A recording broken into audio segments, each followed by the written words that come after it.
What's your number one rule around self-defense?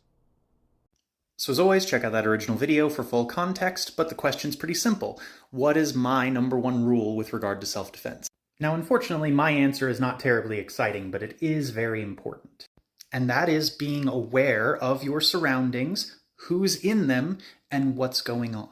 You see, when I teach a self-defense course, I spend about 2/3 of the time on the soft skills and the non-combative aspects of self-defense because those are more important than the actual physical fighting skills. You do need the physical fighting skills, but ideally you want to learn to live your life in such a way that you are less likely to ever have to use them. Now, that doesn't mean you have to be paranoid and constantly looking over your shoulder and assuming that everyone is out to hurt you. But you do need to be aware of the risks involved in whatever it is you happen to be doing and wherever you happen to be. There's a lot of considerations to take into account when it comes to avoiding danger, right? We know that certain places are more dangerous than other places. We know doing things at certain times is more dangerous than other times. We know certain people are more dangerous to hang out with than others.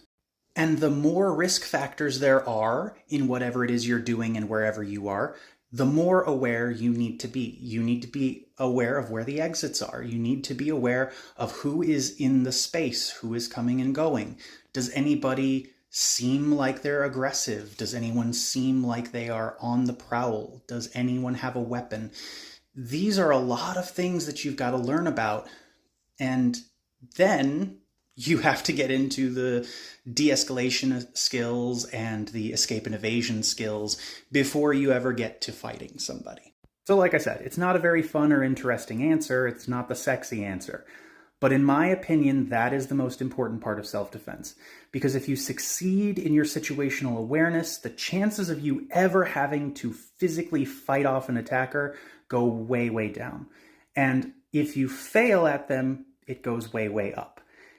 Before anything else happens, situational awareness happens. So as always, follow that comment back to the original video for full context, but what we're discussing here is self-defense, and in particular my number one rule regarding self-defense, which is situational awareness. And I wanted to specifically touch on a comment that I received on Instagram. Pause to read. Now, absolutely no hate to this commenter whatsoever. It just brought up a really good point for discussion. And that is this stupid people, stupid places, stupid times, stupid things mindset, which I learned as the four stupids. And I learned that very early on in my martial arts career, and I called them the four stupids for a very, very long time. But in recent years, I have started to change how I speak about certain things regarding self-defense, and this is one of them. So I no longer refer to them as the four stupids, and I instead refer to them as the risky four. Now, one of the reasons that I did that is because calling these things stupid essentially makes it too black and white. It's very rare to find a person, place, time, or thing that is just stupid all the time, should be avoided 100% of the time. They're out there, but that's not what you're going to run into most of the time. It's going to be some sort of spectrum of risk, rather than inherently stupid. And the other reason is that I don't want the people that I am teaching to feel as if it's their fault if something happened to them in the past, or that it'll be their fault if something happens to them in the future.